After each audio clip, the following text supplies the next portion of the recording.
I invite you to close your eyes and allow your body to soften. Relax your face, relax your shoulders, your arms, your hands. Relax your chest, relax your abdomen, relax your thighs, your knees, your calves, and your feet.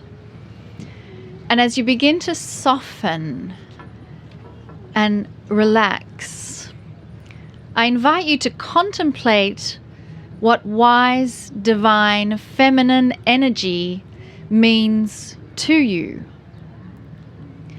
And as you contemplate the attributes that make up the energies of wise, divine, feminine, you may even wish to visualize a sphere, a globe made of rose quartz crystal. And within this soft pink colored rose quartz crystal, imagine that crystal now beginning to vibrate with those attributes that you connect with when you think of wise, divine, feminine. And you may even notice this rose quartz crystal begins to shift slightly, to vibrate in a different way as it comes into the resonance of what your connection is to wise, divine, feminine. And as you feel this crystal, it may even drop into your hand. Connect a little further with that crystal, with the energy of your heart, and create that triangle between the crystal, your heart, your pineal. And let us now imbue unconditional love, compassionate energy, the love of a mother, wisdom, patience, tolerance, all the attributes that you connect with wise, divine, feminine. And we are now going to place this globe, this sphere of rose quartz crystal down below our feet, traveling through the Nile River, which we now sit upon. And beneath the Nile River, we continue pushing that globe, that sphere of rose quartz, into the earth. And as you release that, all of those attributes that you placed into that crystal are now merging with the crystalline grid on the planet. And visualize a network of crystalline structures through the earth, now carrying the new vibrations that we have collectively added. And so in this way, we finish our brief time together as we connect in with the wise, divine, feminine. And we give thanks and gratitude to share this moment. And as you are connecting and even activating that wisdom from within you into the earth, into the crystalline structure, see those places in the earth that need that wisdom right now, that intuitively come to you, whether you know them, and even if not, just your intent is sending that energy to those places, sending that love, that compassion, the kindness,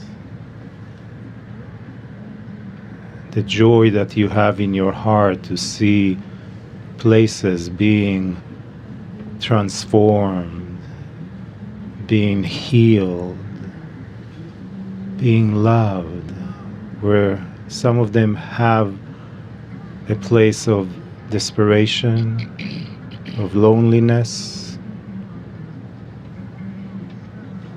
of looking for solutions.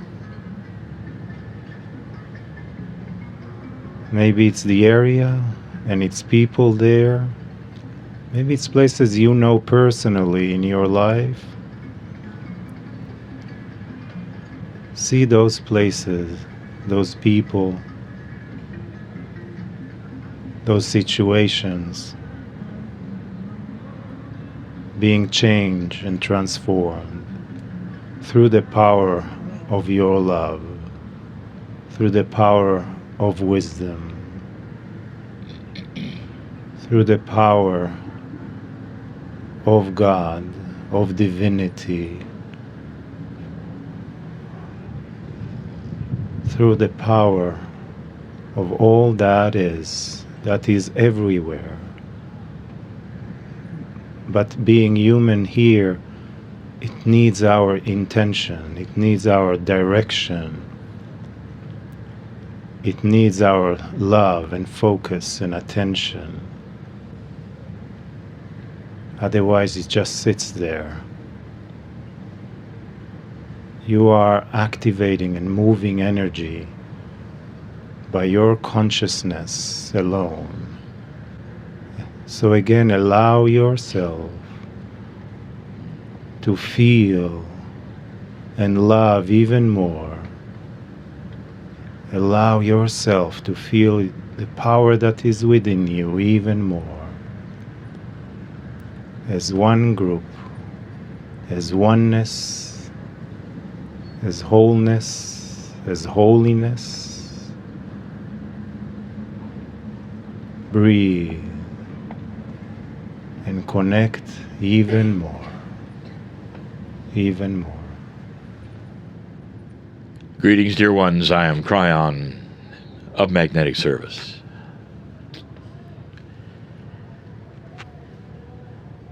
For those who are listening later, we're on the top deck of a Nile boat,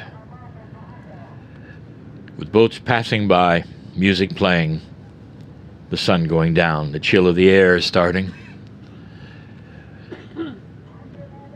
and we are in Egypt. We are docked close to the town of Luxor, and we have a group in front of us who are light workers.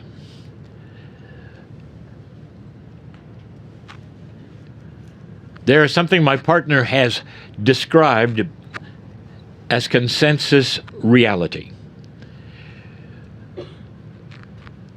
And today we're going to talk about that just a little bit in reference to Woe, who today is about to hear something that may chase him away from everything that he has been told. It's profound yet controversial, unbelievable. It's about God. And you ask yourself, who, what, how? All of the things about God. Because your mind, dear ones, has had a picture of that which is God all of your life, from those you trust, from your culture. In this culture, you can hear it. You hear the result of prayer and worship, and strong belief and dedication. Where you come from, you have the same thing. You may go to a place for it or not. But I guarantee that as you grew up, you heard about it. Do you remember the first time your parents may have said the word God? Or perhaps they did not, and they simply took you to a place where you learned in another way. But consensus reality, especially to a child, is that which is happening which the adults do. And so often all of you, as children, are imprinted with this consensus reality, and it becomes your belief system. One of the most interesting things, if you want to take a look at the statistics, is that most of the planet believes in this one God. And they have so many different ways of showing their belief, or sorting it out, or organizing it, or putting rules around it. And so often, it's centered around a prophet, who then is a teacher about God.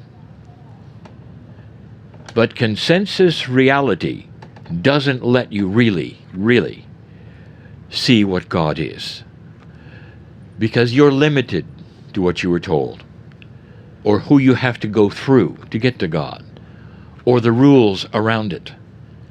And that obfuscates the splendor, the glory, the beauty, the compassion, the kindness that is central and pure and thick around that which is God. Woe again went to see the man that he had been going to, and he realized this man was a teacher, perhaps a guide, perhaps. And the man represented a group of high conscious thinkers that Woe was attracted to originally, because he was wallowing through the sand and he saw that they were not. That's a metaphor, dear ones, for low consciousness and high consciousness. And he was excited because of what he'd been told about what he could do in so many ways, who he was. Indeed, he was discovering himself. But that's still elusive, because Woe didn't really understand why these things would increase what he was discovering about self. He felt he knew himself well. These were just tools and things he was finding out about his body and consciousness and reality. But he was about ready to know more. When he saw his friend and his teacher, the teacher was grinning at him, as though the teacher knew something that Woe did not. Indeed, he did. This was going to be the pivotal point of whether Woe would ever come back, because Woe was about to learn about God, not the consensus reality, but the truth. The man looked at Woe and said, "Welcome back, Woe. Are you ready for the lesson of lessons? The one that will start so many more ideas and lessons. One that you might have to think about a long time before you come back. One that you might have to sit with and find if it's real or not before you come back." And Woe realized there was something profound coming. And the man looked at Woe and says, "Woe, you are not who you think you are. You are a shadow of who you are. You have no idea what self is. Woe, tell me, who is God?" And Woe attempted to tell this teacher what he had been told. And he said, "Well, God is some kind of overseer. God is the one we pray to, and God is that which grants us the things we need." And the man looked at him and said, "That's not correct. God is none of those things. Sit, Woe, and listen, my friend, to something you didn't expect." And the man started in with a full explanation of the creative source of all things, in a way to say how big is God, it was impossible. God is not an entity, it's not a who, it's not a what. God is. God is the source of every piece and particle of all things everywhere. God is in every single atom that makes you. God is light in a dark place. God is light in a light place. God is love. And Woe listened and realized that it was much bigger than he had been told. And in Woe's mind at that point in time, he thought, wow, I wonder if I can ever get to that place where I could communicate with that God. And the man knew what Woe was thinking. And he said, Woe, do you love God? And Woe answered immediately and said, yes, this is my teaching, that I would love God. And the man said, do you really love God? And Woe stopped for a moment as though perhaps his answer was not good enough. And he pondered for a moment. And he said, yes. And the man continued and said, God is the Holy of Holies, to use the Egyptian term. God is more than you think, because God is personal. This creator of the universe, Woe, he knows your name. And that startled Woe. He knows my name? Of course. And then the man looked at Woe and said, I'm going to tell you something that you have to ponder. There was no beginning of God, Woe. Everything on your planet is linear and God is not. Everything you have has a beginning and an end. Everything you have ages, and there's a cycle. And none of that is God. God was here before here could be defined. There is no end of God. And this is what you should know, Woe, because of what I'm about to tell you. If I said in the beginning, I would be wrong. There is no beginning with God. It simply existed as the creative source of all things, and it knows your name. And here's the reason. Because all of the souls in this entire galaxy, in the entire universe, are part of that creative source. There was no beginning and no end to any soul. It was not created. It simply was. The structure of the soul, the way you see it, who you are, that has structure. And that was created. The system that you sit in, that is your soul, was created. But the essence of your soul is God. Whoa. If you love God, you must love yourself.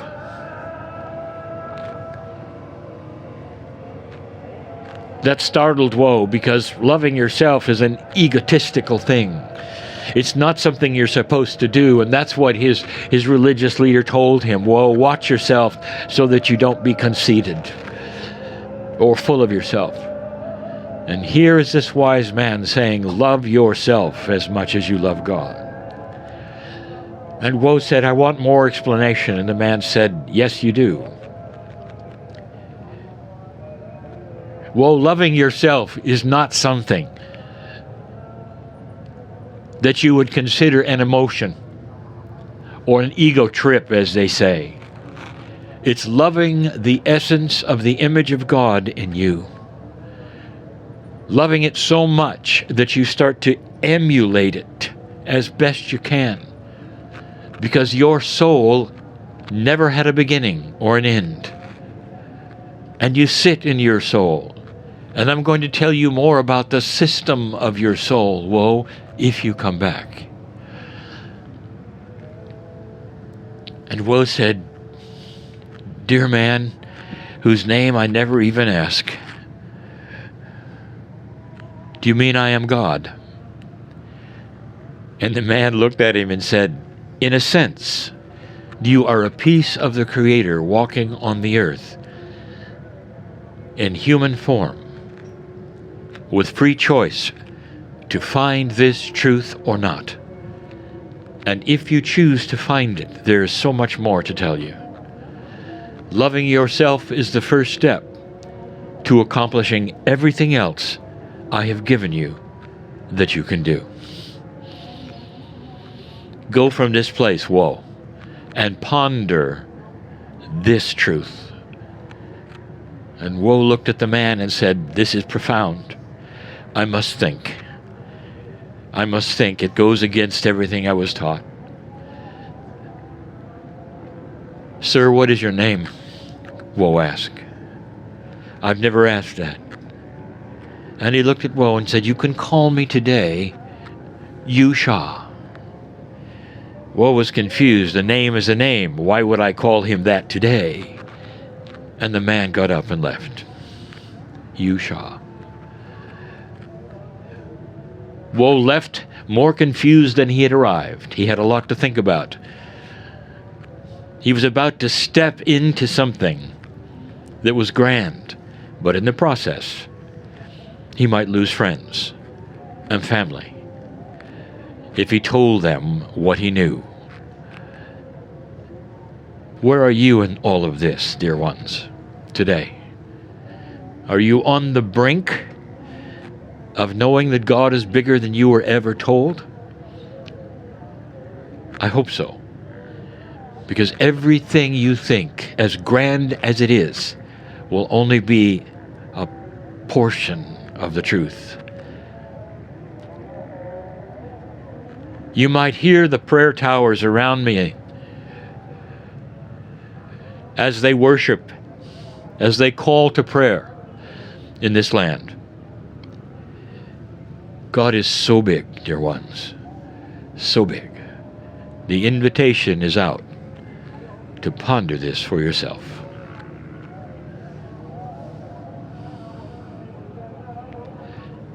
And so it is.